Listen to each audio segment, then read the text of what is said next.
हे क्या हुआ बाबा, क्या हुआ?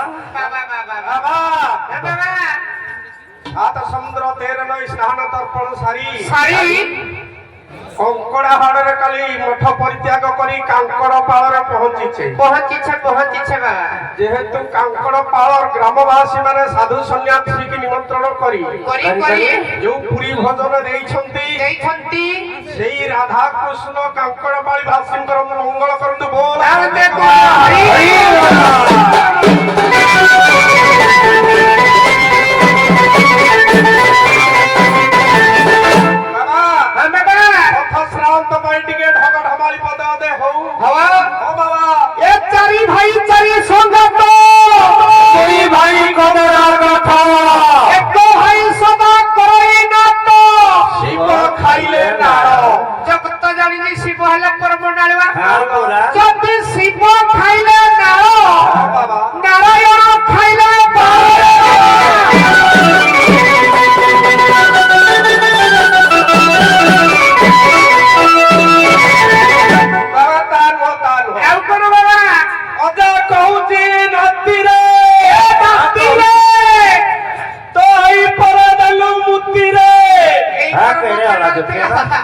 नातीटार किसी बुझे ना तो ई परम जन्म करियाछि तू तो संगे करछु प्रीति रे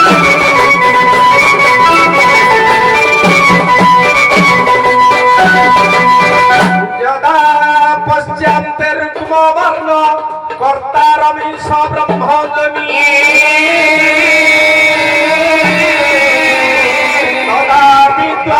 पुण्य पाप विधये निरंजन साम्यपति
ए सात समुद्र नहीं कि पार होई बाबा हम दुर्ग मठको परित्याग करी पहुंची अछि आगे हमें कंकड़ापाଳ मठरे हां बाबा धन्य कहबा ग्रामवासी की धन्य कहबा बाबा धन्य कहबा ଏ ସାଧୁ ସନ୍ନ୍ୟାସୀ ମାନଙ୍କୁ ନିମନ୍ତ୍ରଣ କରି କରି ଆତିଥ୍ୟ ପ୍ରଦାନ କରି ଦେଇ। ଭୋରି ଭୋଜନ ଦେଇ ଆଚ୍ଛା।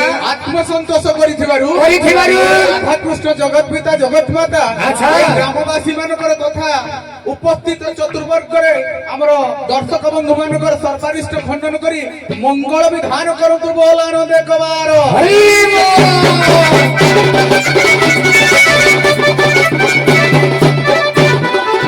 ଆଚ୍ଛା ବାବା ପଥର ଶ୍ରାନ୍ତି ଆଉ ମନର ଭ୍ରାନ୍ତି ପାଇଁ ଅଧେ ଅଧେ ଢଗଢମାଳି ହଉ। ବାବା ସକାଳେ ଯୋଉ ଭାଗଲ ଭାଇ ଘର ଯୋଉ ଭିକ୍ଷା ପାଣି କି ଅଲ୍ଲା ଭାଇ ଘର ଯୋଉ ଭିକ୍ଷା ପାଣି ହେଇଛି ପେଟ୍ରୋଲ ଟୋଟାଲି ଧରିନି ଧରିବା ପାଇଁ ହେଲେ ମୋତେ ଧୋକ ଢଳି ହବ ନା।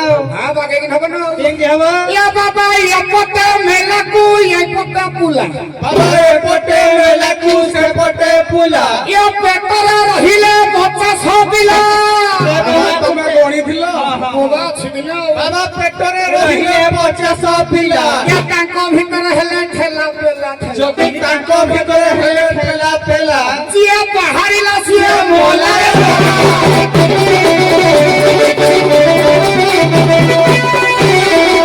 ତାହା ନୁହଁ ବାବା ତାହା ନୁହଁ ଏ ତାଙ୍କ ବାବା କଣ ଛୁଆ କାଳେ ଟାଣେ ଟାଣେ ଏ ଛୁଆ କାଳେ ଟାଣେ ଟାଣେ ଟୁକି କାଳେ ମୁଇ ମଜା ଯାଉନି କୁଆଡେ କୁଆଡେ ଯାଉଛ ବାବା ଇଏ ବ୍ରହ୍ମଜ୍ଞାନ ରହିଲେ ଟୁକି କାଳେ ମଜା ଏ ବାବା ଟୁକି କାଳେ ମଜା ବୁଢୀ କାଳେ ରମ୍ପା ରମ୍ପି କାଠୁ ଆହୁରି ମଜା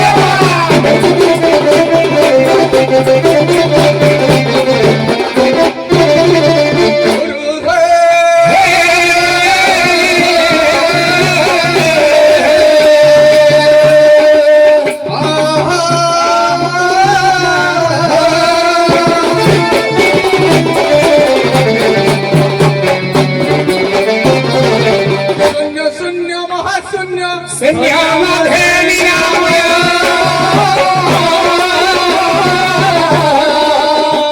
निरामय मध्ये ज्योती संगती भवानी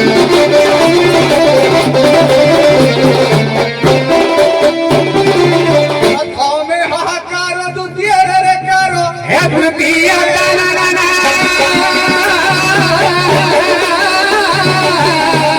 चतुर्थे गणेश विष्णु शिव अंबिका भास्कर पंचमे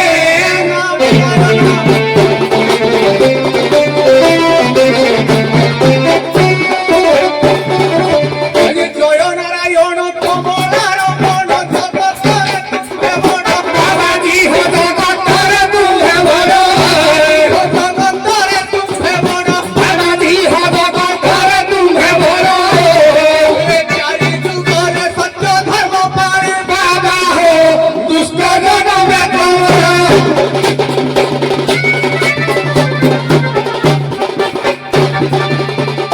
হ্যালো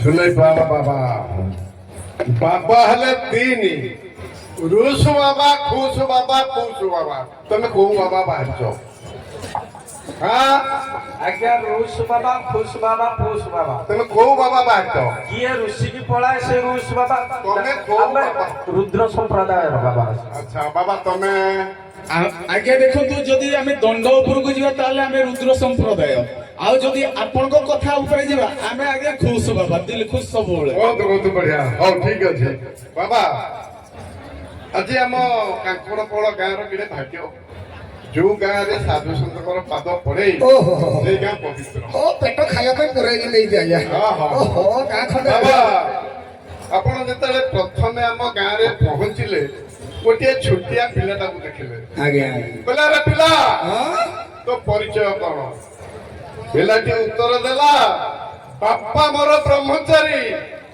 ମା ମୋର ବନ୍ଧ୍ୟା ନାରୀ ଜେଜେଙ୍କ କୂଳରେ ନଥିଲେ ସନ୍ତାନ ସନ୍ତତି ବାବା ମୁଁ ଗୋଟେ ତାହାଙ୍କର ନାତି ଏ ପିଲାଟି ନା କଣ ଆଜ୍ଞା ବାପ ମୋର ବ୍ରହ୍ମଚାରୀ ତ ତା ତଳ ପଦଟା କଣ କହିଲେ ବାପା ମୋର ବ୍ରହ୍ମଚାରୀ ମା ମୋର ବନ୍ଧ୍ୟା ନାରୀ ବନ୍ଧ୍ୟା ନାରୀ ହଁ।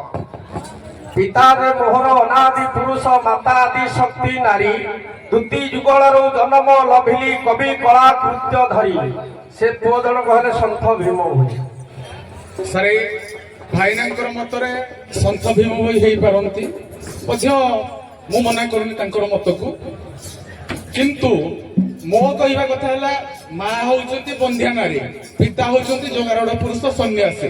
ସାର୍ ସିଏ ହଉଛନ୍ତି ଦେବଦେବ ମହାଦେବ, ମାତା ପାର୍ବତୀ ହଉଛନ୍ତି ବନ୍ଧ୍ୟା ନାରୀ, ତାଙ୍କର ମାନେ ଛୁଆ ପିଲା ହେବାର ସମ୍ଭାବନା ନାହିଁ। କିନ୍ତୁ ତାଙ୍କର ପୁତ୍ର ଅଛନ୍ତି କିଏ? କାର୍ତ୍ତିକେୟ ଏବଂ ଗଣେଶ। କାର୍ତ୍ତିକେୟ ତାଙ୍କର ପୁତ୍ର, ସିଏ ହଉଛନ୍ତି ଆପଣ ଯାହା ଜାଣିଥିଲେ କହିଲେ, କିନ୍ତୁ ଦର୍ଶକ ଅପେକ୍ଷା କରିଛନ୍ତି ଉପଙ୍କର ଉତ୍ତର ଭୁଲ, ସେଇଟା ଥିଲା ତାଙ୍କର। ଆଜ୍ଞା ବାବା ଆପଣ ମାନେ ସାଧୁ ସନ୍ଥ ଲୋକ, ଆଜ୍ଞା କିନ୍ତୁ ପ୍ରପଞ୍ଚ ବୁଦ୍ଧି ରଖିଛ।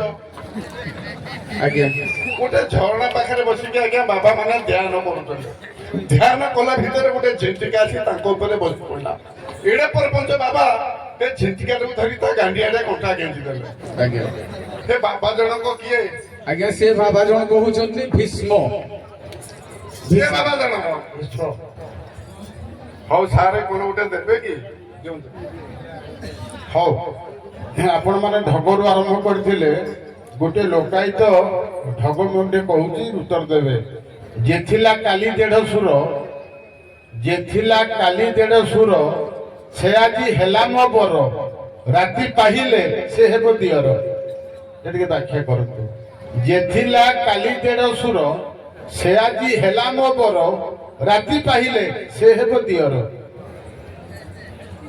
ଯେ ଥିଲା କାଲି ଦେଢ ସୁର, ସେ ହେଲା ଆଜି ମୋ ବର, ବର। ରାତି ପାହିଲେ ସେ ହେବ ଦିଅର। ଆଜ୍ଞା ଯିଏ ଥିଲା ଦେଢ ସୁର, ସୁର କହିଲେ ଦେବତା, ଦେବତା ମାନଙ୍କର ରାଜା ହେଲେ ଇନ୍ଦ୍ର। ଇନ୍ଦ୍ର ଏବଂ ସଚିକୁ ନେଇ ଢଗଟା ତିଆରି ହେଇଛି। ଇନ୍ଦ୍ର ସଚିକୁ ନେଇ ତିଆରି ହେଇଛି ଯେ ବର କହିଲେ ଶ୍ରେଷ୍ଠ, ବର କହିଲେ ମଧ୍ୟ ରାଜା। ଦେବତାଙ୍କ ରାଜା ହେଲେ ଇନ୍ଦ୍ର ଦେବତା।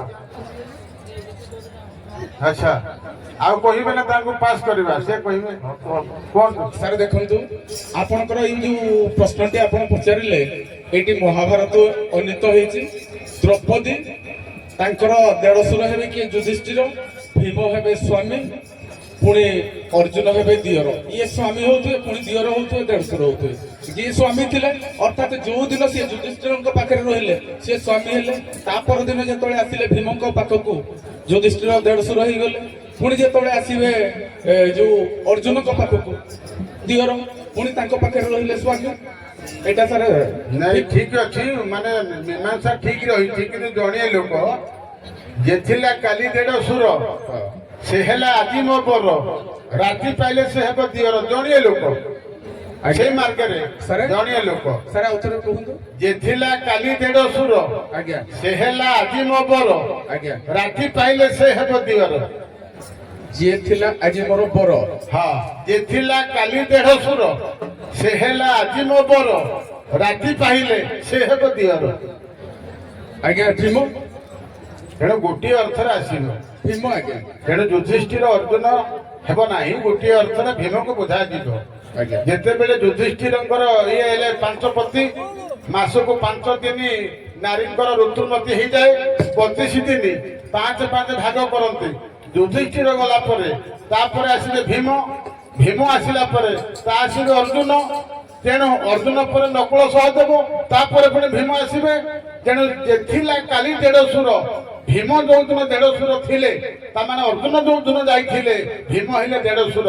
ଭୀମ ଯୋଉଦିନ ପଛକୁ ଆସିଲେ ସେ ହେଇଗଲେ ବର, ରାତି ପାଇଲେ ସେ ହେବେ ଦିଅର। ପୁଣି ଯେତେବେଳେ ଯୁଧିଷ୍ଠିରଙ୍କ କ୍ରମ ଆସିଯିବ, ଭୀମ ହେଇଯିବେ ଦିଅର। ତେଣୁ ସେ ବର, ସେ ଦେଢ ସୁର, ସେ ହେଲେ ଦିଅର। ଧନ୍ୟବାଦ, ଯାଆନ୍ତୁ।